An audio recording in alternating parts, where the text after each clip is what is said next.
The massive alien ship appeared over New York without warning. Its smooth, silver surface gleamed in the morning sun, stretching nearly 2 miles across the sky. On the ground, Captain James Walker of the Earth Defense Force stood straight and tall, his weathered hand resting on his standard-issue rifle. Around him, other soldiers maintained their positions, weapons ready but not raised. They had trained for this moment, but nothing could truly prepare them for humanity's first contact with alien life. The ship's bottom split open like a blooming flower, and a beam of bright light touched down in Central Park. 3 tall figures descended slowly through the light. They had blue skin that seemed to shimmer, and they wore flowing robes covered in strange patterns that shifted and moved. Walker led the human delegation forward. Behind him walked General Adams and Dr. Roberts, Earth's leading xenobiologist. As they approached the aliens, Walker noticed something odd.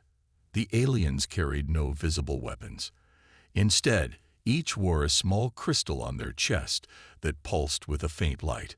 The tallest alien stepped forward and spoke, their words automatically translated by some unseen technology. "I am Marcus, representative of the Galactic Council. We have come to welcome humanity into the greater galactic community." His voice sounded smooth and cultured, but there was something in his tone that Walker didn't like, a hint of superiority that set his teeth on edge. Dr. Roberts began the formal greetings, but Marcus's attention had fixed on Walker's rifle. The alien's expression changed to something like amusement. "You still use projectile weapons?" Marcus asked, not bothering to hide his laughter. The other 2 aliens joined in, their musical laughter echoing across the park. "How quaint. We haven't seen such primitive technology in over 1,000 years." Walker's jaw tightened, but he kept his expression neutral. "Our weapons serve us well enough." Marcus waved his hand dismissively. "Oh, I'm sure they do, for such a young species. But please, allow me to demonstrate real weapons technology." He touched the crystal on his chest, and a shimmer of energy formed around him. "This personal shield can stop any physical object. And this." He raised his hand, and a beam of pure energy shot from his palm, creating a small crater in the ground 20 feet away. "This is what we consider a proper weapon." General Adams stepped forward. "Impressive technology. But surely different species might have different needs." "Different needs?" Marcus interrupted with another laugh. "No, no, my dear humans. The Council has determined the best path of technological advancement for all species. In fact, your acceptance into the Council will depend on your willingness to upgrade." Walker watched as Marcus pulled out a holographic projector, showing images of amazing technology, ships that could fold space, weapons that could disintegrate mountains, shields that could supposedly stop anything. But something in the alien's eager expression made Walker uneasy.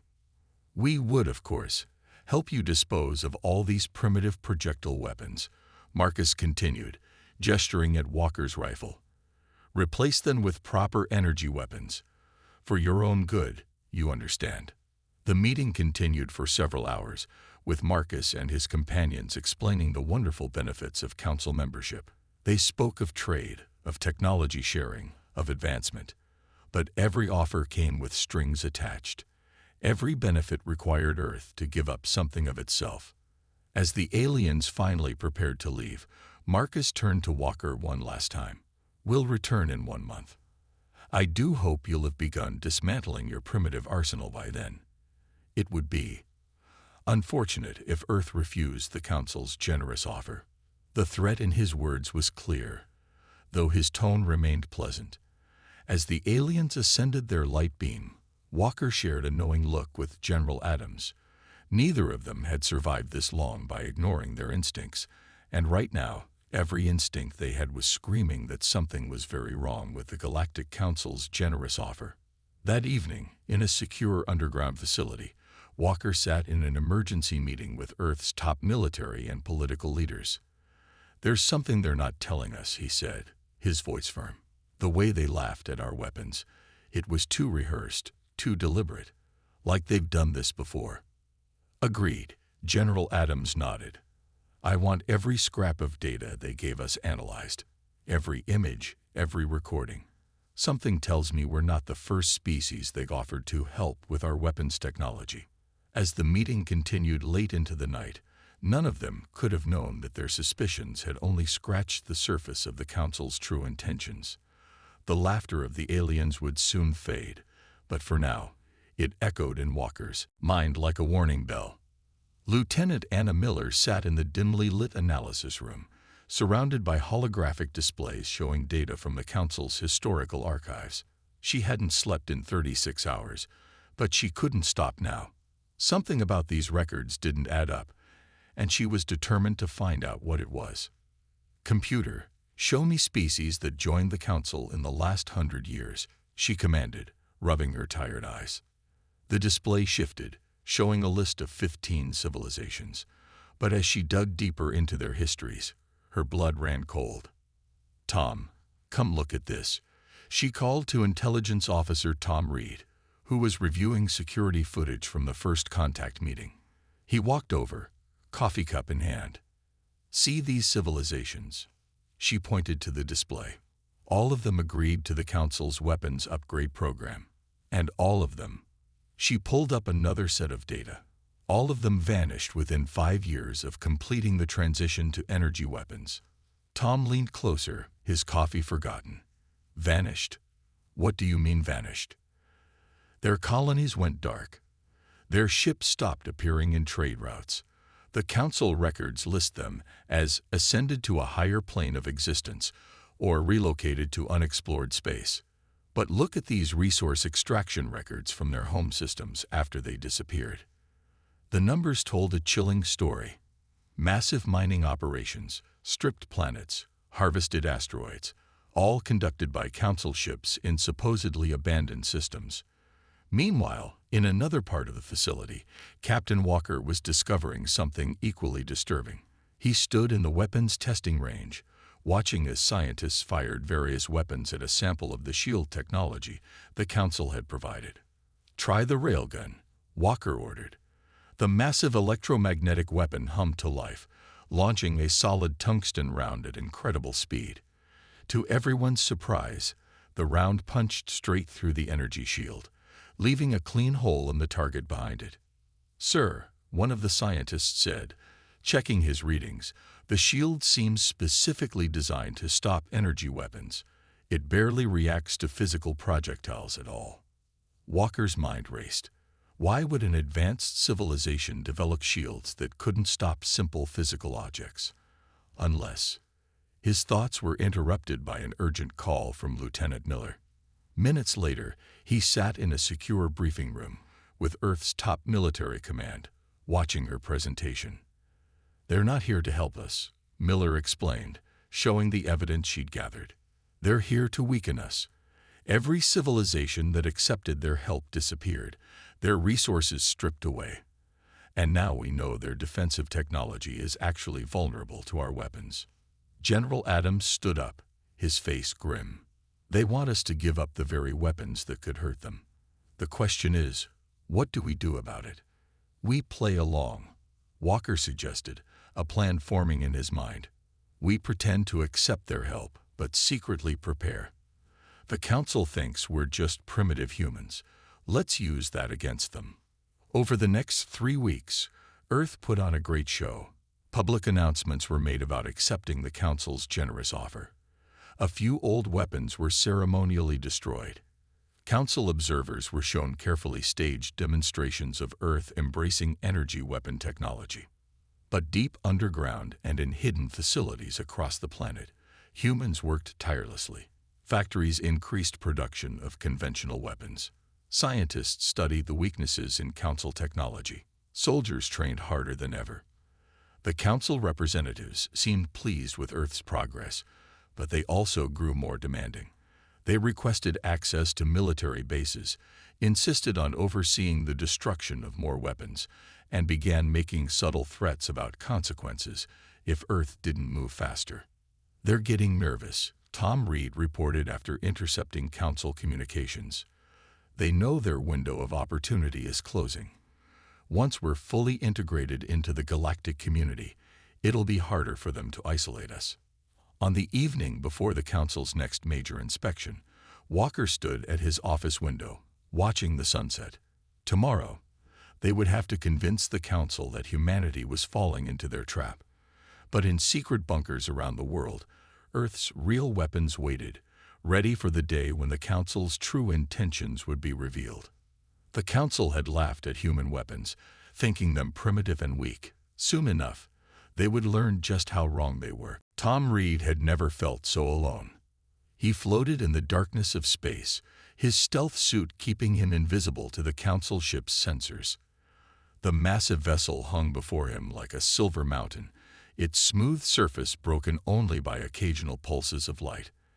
As an intelligence officer, he'd done many dangerous missions, but infiltrating an alien spacecraft took things to a whole new level. Position reached, he whispered into his comm unit. Beginning entry procedure. The next few minutes were tense as he used the tools developed from studying Council technology to bypass the ship's outer security. Earth scientists had worked day and night to create these devices, and now everything depended on them working perfectly. Meanwhile, back on Earth, Lieutenant Miller watched Reed's progress from the command center. Her screen showed his vital signs, suit status, and location. But something else had caught her attention. Urgent communications between Council ships.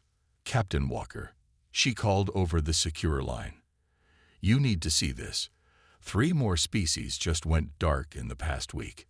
The Council's moving faster than ever before. Walker appeared on her screen, his face showing concern. Send me the data, and any word from Reed. He's inside their ship now. First transmission should be coming in soon. Inside the Council vessel, Reed moved carefully through the dimly lit corridors. His suit's camouflage system kept him invisible, but he still had to avoid physical contact with the crew. The ship's interior was strange. Everything seemed designed to impress rather than be practical. Glowing panels lined the walls, and even simple doors had elaborate energy field mechanisms instead of basic mechanical systems. Finally, he reached his target, the ship's main data center.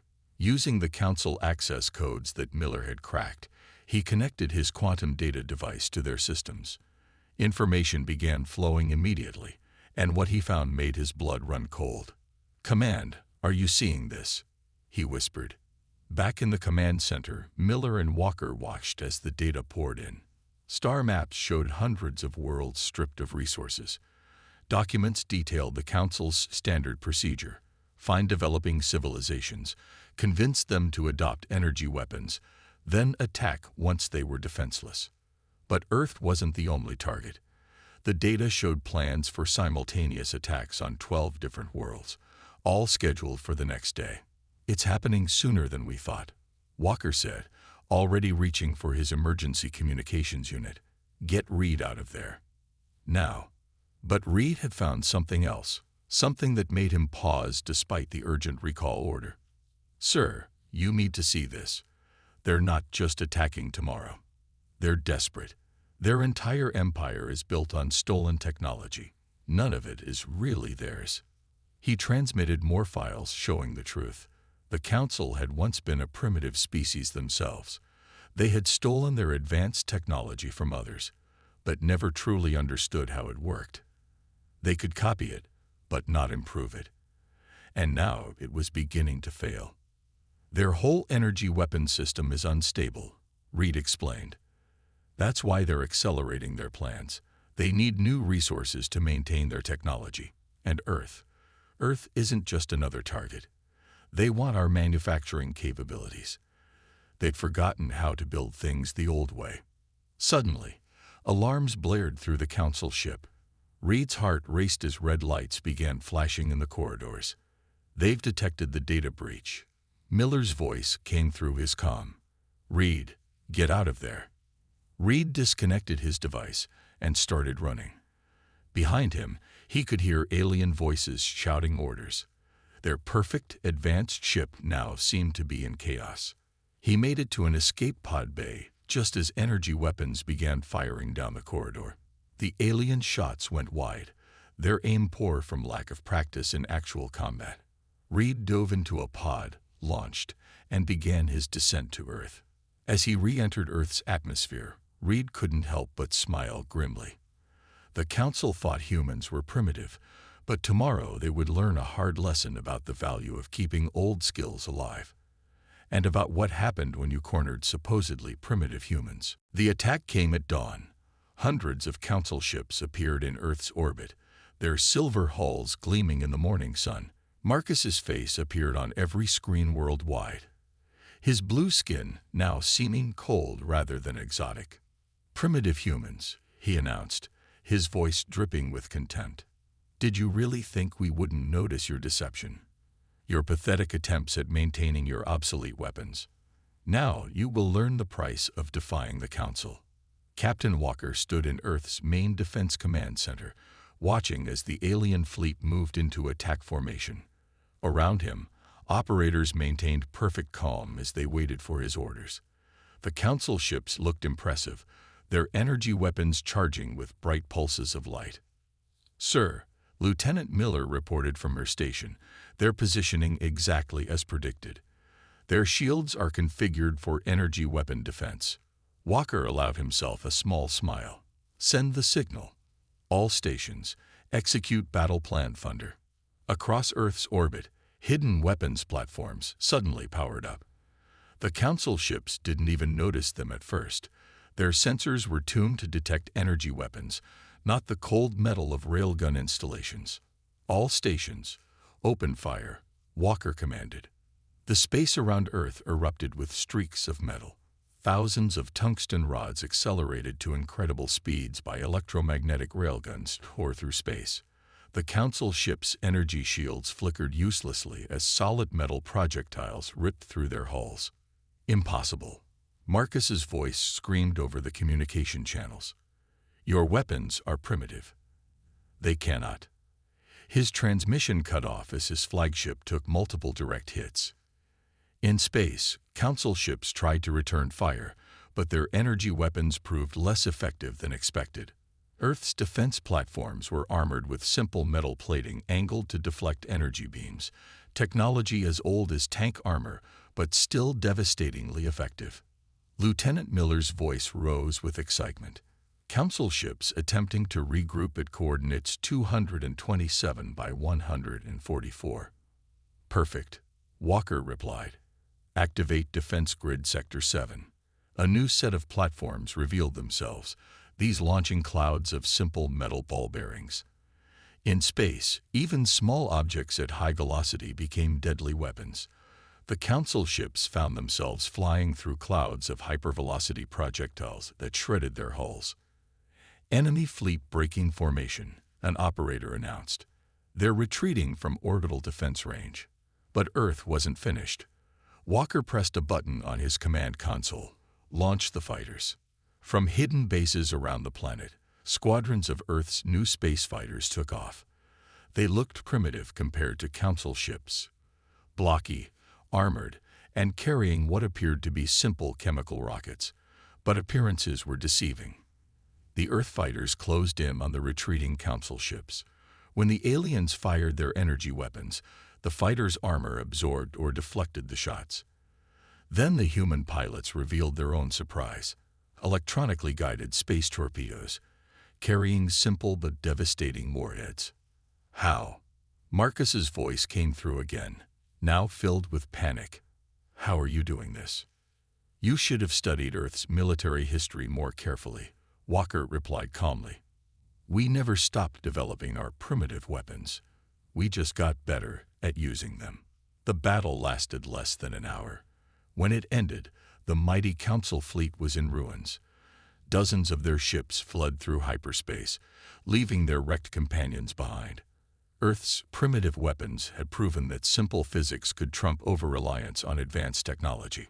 In the command center, Walker watched the cleanup begin.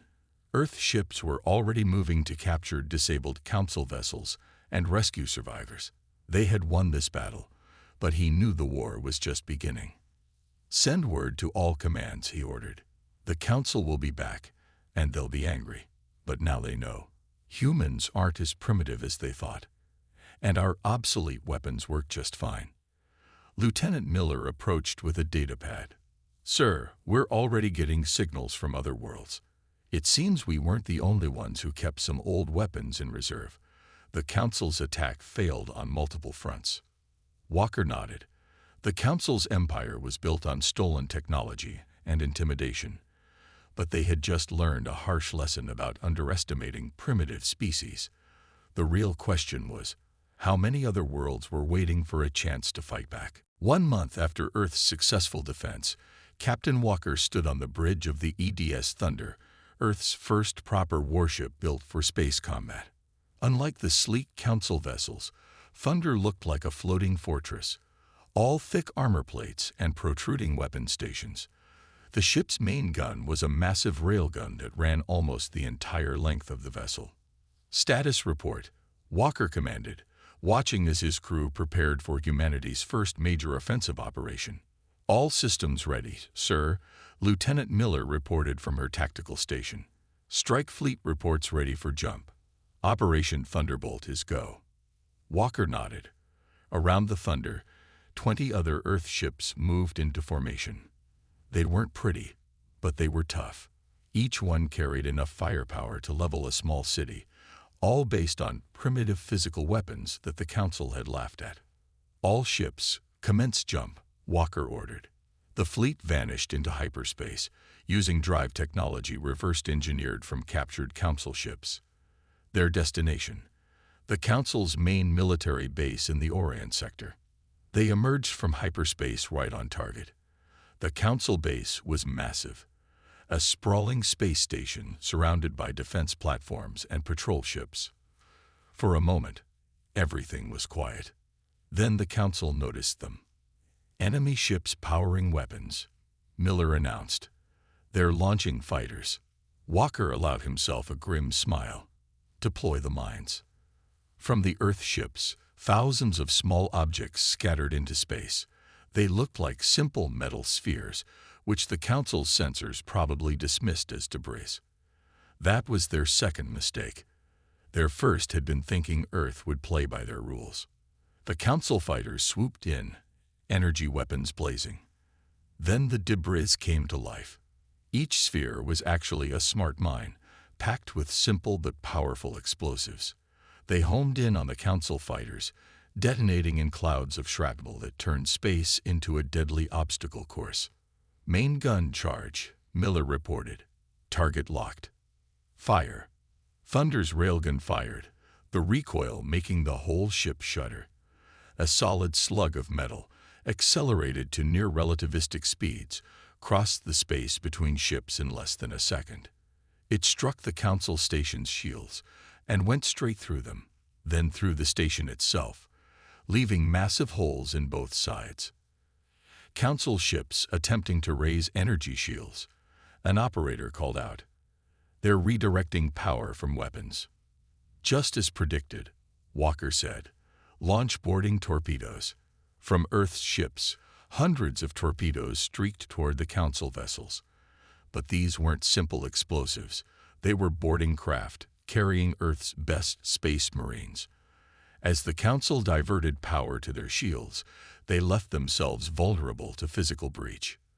The battle turned into chaos. Council ships found their energy weapons repeatedly countered by simple tactics: clouds of chaff that dispersed energy beams, armored plates that reflected them back, and endless waves of projectiles that their shields couldn't stop. "Sir," Miller's voice cut through the battle noise. "We're picking up transmissions from inside the station. It's the slave races. They're fighting back." The Council had kept thousands of primitive species as workers on their station. Now, of seeing Earth's success, they were rising up with whatever weapons they could find. The Council's perfect order was crumbling in the face of chaos they couldn't control. 3 hours later, it was over. The Council base, their proudest military installation, had fallen to primitive humans and their obsolete weapons. Walker stood in the captured command center, surrounded by cheering aliens from a dozen different species. "Send word to Earth," he ordered. "Phase 1 complete. And tell them to spread the word to every world under Council control. The time to fight back is now." Lieutenant Miller worked at a captured console, her face lit with excitement. "Sir, you need to see this. The station's databases, they have the locations of every council facility in the galaxy, including their headquarters." Walker looked at the star map she displayed. The council's heart was within reach. But more importantly, they had proof that the mightiest power in the galaxy had feet of clay. All it took to shatter their power was the courage to fight back, and the wisdom to know that sometimes the old ways were the best ways. Lieutenant Anna Miller walked through the crowded halls of what used to be the Council's military base. Around her, aliens of all shapes and sizes worked together, many wearing modified Earth military uniforms. Just 3 months ago, these species had been slaves to the Council. Now they were allies in the growing rebellion.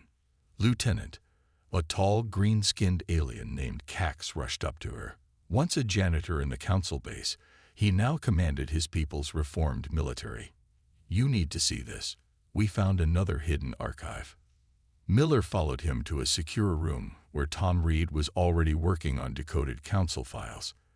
The intelligence officer looked up as they entered, his face grim. "The Council's been lying about everything," Reed said, pointing to his screens. "They didn't develop a single piece of their technology. They stole it all, piece by piece, from worlds they conquered. Even their translation technology was stolen from a peaceful race they wiped out." Miller studied the data. "How many worlds did they destroy?" "Hundreds," Reed replied. "But here's the interesting part. They kept detailed records of every world's military technology. And look at this pattern." He showed her a chart. Every civilization that had maintained some form of projectile weapons alongside energy weapons had been attacked first. The Council had been systematically eliminating any species that might threaten them. They were afraid, Miller realized. All this time, they were afraid of simple bullets and rockets. On the command deck of the Thunder, Captain Walker was having a similar revelation as he met with representatives from 20 different species. Each had a similar story. The Council had come offering advanced technology, mocked their traditional weapons, then attacked once they were vulnerable. "Earth is not unique," Walker told the assembled aliens. "We all kept some of our old weapons.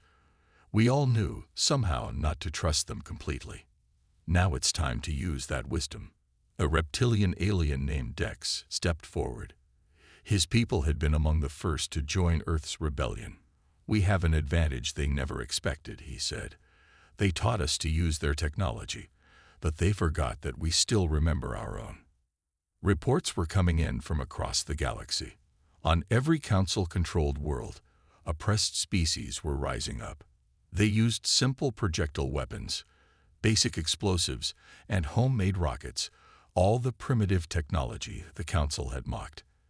And everywhere, the Council's advanced shields proved useless against these basic attacks. But the Council wasn't finished. Their remaining fleets were regrouping, preparing for a massive counterattack. They still controlled vast resources and thousands of ships. In the base's main strategy room, Miller coordinated with rebellion leaders from dozens of worlds. Each species brought their own primitive but effective weapons to the fight. The rock people of Centauri used gravity-launched stone projectiles that could crack Council ships open like eggs. The desert runners of Proxima had adapted their ancient hunting weapons into space-capable railguns. "The Council laughed at all our weapons," Miller told the gathered leaders. "They thought being advanced meant abandoning the past. But they forgot something important. Technology doesn't have to be complicated to be effective." Word came from Earth. Their factories were running at full speed, producing weapons and ships not just for humans, but for all their allies. The Council had spent centuries trying to make everyone the same. Instead, they had created an alliance of diverse species, each bringing their own unique strengths to the fight. As the day ended, Miller stood with Walker on an observation deck, watching ships from a dozen worlds prepare for the coming battle. Some were sleek Council designs, modified to carry physical weapons. Others were new designs that combined Earth's practical engineering with alien technology. But all of them were crewed by beings who had learned a vital lesson. True strength comes not from abandoning your past, but from building upon it. Tomorrow we take the fight to their headquarters, Walker said. The council thought they were superior because they had the most advanced technology. They're about to learn that technology is only as good as the people using it. The council's headquarters filled the main viewport of the Thunder, a massive space station shaped like a crown, surrounded by their remaining fleet. This was where they had plotted the subjugation of countless species. This was where they had laughed at humanity's primitive weapons. And this was where it would all end. Captain Walker stood at the command center, looking at the combined fleet of the rebellion. Ships of all shapes and sizes moved into position. Earth vessels with their thick armor, rock people ships that looked like floating mountains, desert runner craft that resembled ancient sailing ships, each bringing their own primitive but deadly weapons to the final battle. All ships report ready, Lieutenant Miller announced from her station. The Council's fleet is moving to intercept. Walker nodded. Send the signal. Begin Operation Freedom. The battle began with a surprise. Instead of the complex energy weapons the Council expected, Earth ships launched what looked like simple metal containers. The Council ignored them, their sensors focused on detecting energy weapons. That was their final mistake. The containers burst open, releasing millions of small metal marbles. In the zero gravity of space, they spread out in a deadly cloud. Council ships flew right into them, their hulls shredded by countless impacts. Their mighty shields, designed to stop energy beams, did nothing against simple physics. Council ships breaking formation. Miller called out. They're trying to regroup. But they had nowhere to go. The rebellion fleet had surrounded them, each species using weapons their ancestors would have recognized. Rock people ships launched volleys of accelerated stones that punched through Council vessels like paper. Desert runner ships fired salvos of simple metal spears, guided by ancient hunting techniques adapted for space. On the Council's command station, panic spread. Their leaders had never faced an enemy they couldn't overwhelm with superior technology. Now they faced dozens of species, all using weapons too primitive for their defenses to stop. Their main station shields are failing, Reed reported from his tactical station. Boarding teams ready. Walker gave the order. All teams go. Go. Go. Boarding craft from every rebel species launched toward the station. They didn't use energy cutters to break in. They used simple explosives and metal battering rams. Council defenders found their energy weapons reflected by simple polished shields, while rebels wielded everything from modified earth rifles to rock people stone throwers. The fighting inside the station was fierce but brief. Council leaders had forgotten how to fight without their advanced technology. Against warriors who had kept their ancient combat skills alive, they stood no chance. Walker led the final assault on the Council's main chamber. The great doors, designed to withstand energy weapons, fell to simple breaching charges. Inside, the Council leaders cowered behind their ornate desks. Impossible. Marcus gasped, his blue skin pale with fear. We were the most advanced civilization in the galaxy. No, Walker replied. You only stole from the most advanced civilizations, and you forgot the most important lesson in history. It's not the weapons that matter, it's the people using them. Within hours, the Council surrendered. Their great deception was exposed to the galaxy, how they had stolen technology, enslaved species, and destroyed civilizations that might threaten them. But more importantly, their surrender marked the beginning of something new. 1 month later, Walker stood in the same chamber, now transformed into a meeting hall for the new Galactic Alliance. Representatives from every freed species sat together, each bringing their own wisdom and technology to share. There would be no more forced advancement, no more mockery of primitive weapons. The Council's greatest mistake, Walker told the assembled representatives, wasn't underestimating our weapons. It was underestimating our spirit. They thought advancing meant leaving the past behind. We proved that real progress means building on your foundations, not abandoning them. Lieutenant Miller, now Earth's ambassador to the Alliance, smiled as she watched species that had once been slaves now stand as equals. "They laughed at our guns," she said softly, "but they never understood that strength isn't about having the most advanced weapons. It's about remembering where you came from and standing together." The story of humanity's primitive weapons would be told across the galaxy for generations. But the real lesson wasn't about weapons at all. It was about the danger of arrogance, the strength of unity, and the wisdom of remembering that sometimes the old ways were still the best ways.